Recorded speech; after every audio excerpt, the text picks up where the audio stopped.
शराब घोटाला मामले में कोर्ट से बरी होने पर अरविंद केजरीवाल ने खुशी जताई और पूरे मामले को मोदी शाह की साजिश बताया।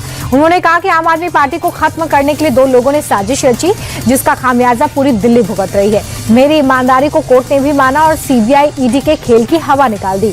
बीजेपी को मेरा कत्ल करवाकर ही मुझसे आजादी मिलेगी। केजरीवाल ने यह दावा किया कि अगर चुनाव हो जाए तो बीजेपी दिल्ली में 10 सीटें भी नहीं जीत पाएगी। दिल्ली के कथित शराब घोटाले से जुड़े सीबीआई मामले में राउज एवेन्यू कोर्ट ने बड़ा फैसला सुनाया है। कोर्ट ने अरविंद केजरीवाल और मनीष सिसोदिया समेत सभी 23 आरोपियों को बरी कर दिया है।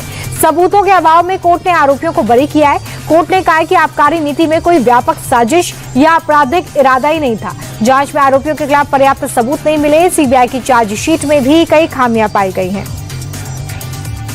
शराब घोटाला मामले में कोर्ट से बरी होने के बाद केजरीवाल ने रोड शो निकाला। पूरे लाव लश्कर के साथ पार्टी ऑफिस पहुंचे। पार्टी कार्यकर्ताओं ने बैंड बाजे के साथ स्वागत किया। केजरीवाल ने गदा लहराई, बजरंगबली की जय का उद्घोष किया, बाबा साहब की तस्वीर दिखाकर सत्य की विजय का उद्घोष किया। पार्टी दफ्तर तक रास्ते में केजरीवाल के नारे सुनाई दिए। अरविंद केजरीवाल को राउज एवेन्यू कोर्ट ने बरी कर दिया है। इस फैसले के बाद सीबीआई ने दिल्ली हाई कोर्ट का रुख किया है। एजेंसी ने निचली अदालत के ऑर्डर के खिलाफ अर्जी डाली है। आज हुई सुनवाई में राउज एवेन्यू कोर्ट ने सीबीआई की चार्जशीट को तर्कहीन माना। केजरीवाल को क्लीन चिट देते हुए कोर्ट ने सीबीआई की जांच में खामियों की बात कही। यौन शोषण मामले में फंसे शंकराचार्य अभिमुक्तेश्वरानंद को इलाहाबाद हाई कोर्ट से राहत मिल गई है। गिरफ्तारी पर अगले आदेश तक रोक लगा दी गई है। मार्च के तीसरे हफ्ते में कोर्ट का फैसला आएगा। साथ ही हाई कोर्ट ने जांच में सहयोग करने को कहा है। इससे पहले पीड़ित पक्ष ने कोर्ट से अभिमुक्तेश्वरानंद पर सबूतों से छेड़छाड़ का आरोप लगाया था, मगर अब कोर्ट का फैसला आने तक उनकी गिरफ्तारी नहीं हो सकती। पीएम मोदी 28 फरवरी को राजस्थान और गुजरात के दौरे पर होंगे। प्रधानमंत्री 16,680 करोड़ रुपए की 43 विकास परियोजनाओं का उद्घाटन और शिलान्यास करेंगे। एचपीवी टीकाकरण अभियान की भी शुरुआत करेंगे, जो सर्वाइकल कैंसर से लड़ने के लिए बच्चों को लगाया जाएगा। इसके बाद पीएम गुजरात के लिए रवाना होंगे, जहां पर माइक्रो सेमीकंडक्टर प्लांट का उद्घाटन करेंगे। 1 मार्च को प्रधानमंत्री तमिलनाडु और पुडुचेरी का दौरा करेंगे, जहां दोनों राज्यों को बड़ी सौगात देंगे। पाकिस्तानी बॉर्डर से 270 किलोमीटर की दूरी पर भारतीय जाबाजों ने शक्ति का प्रदर्शन किया है। पोखरण में वायु शक्ति 2026 युद्धाभ्यास में राष्ट्रपति द्रौपदी मुर्मू, रक्षा मंत्री राजनाथ सिंह ने शिरकत की। वायुसेना के 120 बहादुर अत्याधुनिक फाइटर जेट के साथ आकाश में ड्रिल करते नजर आए। Rafale, Sukhoi, Mirage, Jaguar, MiG विमानों का प्रदर्शन हुआ। वायुसेना की गरज से पाकिस्तान की टेंशन बढ़ गई है। अजीत पवार की मौत पर सियासत थमने का नाम नहीं ले रही है। अजीत पवार के भतीजे और शरद गुट के विधायक रोहित पवार ने सीएम फडणवीस से मुलाकात की है। 20 मिनट तक चली बातचीत में उन्होंने कई मांगे रख दी हैं। बारामती हाईवे का नाम बदलकर अजीत पवार के नाम पर रखने की मांग की है। साथ ही लैंडिंग के लिए बारामती एयरपोर्ट बनाने की डिमांड की गई है। सीएम ने रोहित पवार को मामले में उचित जांच का भरोसा दिया है। दिल्ली में 40 साल बाद डबल डेकर बसों की सड़क पर वापसी हो गई है। सीएम रेखा गुप्ता ने विजय चौक से EV open top double decker bus को हरी झंडी दिखाई। खुली मंजिल वाली बस दिल्ली के ऐतिहासिक स्थलों का सफर करेगी।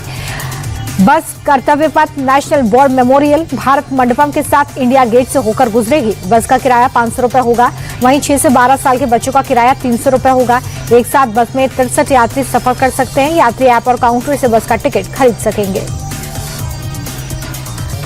साउथ सुपरस्टार विजय देवरकोंडा और रश्मिका मंदाना शादी के बाद पहली बार स्पॉट हुए। दोनों को उदयपुर एयरपोर्ट पर देखा गया है। रश्मिका लाल रंग के नारकली सूट में बेहद खूबसूरत दिख रही हैं। विजय भी शेरवानी में खूब जच रहे थे।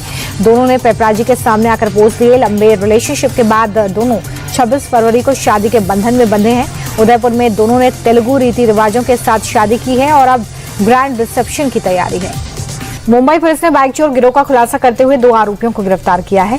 इनके पास से 11 स्पोर्ट्स बुलेट बाइक बरामद हुई है, जिसकी कीमत करीब 23 लाख रुपए बताई जा रही है। गिरफ्तार आरोपियों के खिलाफ मुंबई के अलग अलग थानों में 15 केस हैं।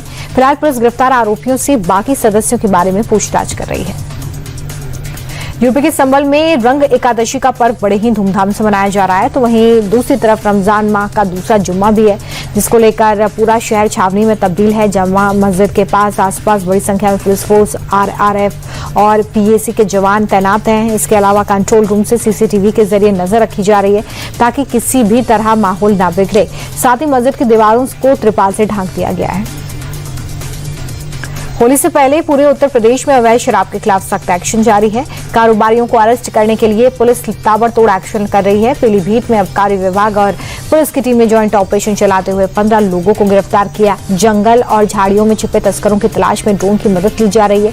गोमती नदी के किनारे बसे गांव से सर्च ऑपरेशन में 71 लीटर अवैध कच्ची शराब जब्त की गई।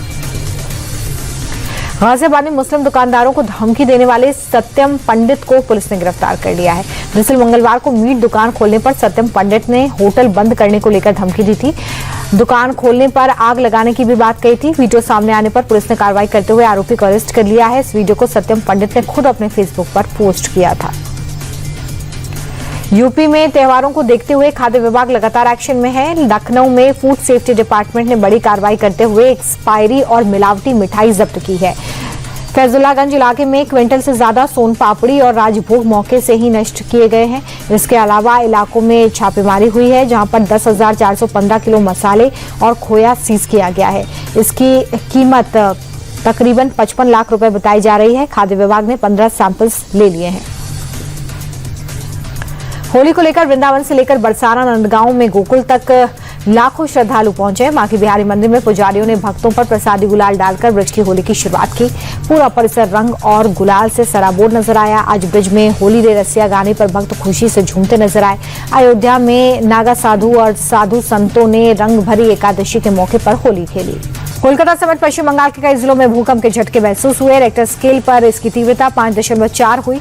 भूकंप के झटके के बाद लोगों में दहशत फैल गई। लोग अपने घरों से बाहर निकल आए। घर के अंदर पंखे हिलते हुए दिखाई दिए। आपको बता दें कि भूकंप का केंद्र बांग्लादेश के ढाका के अगर गांव में है।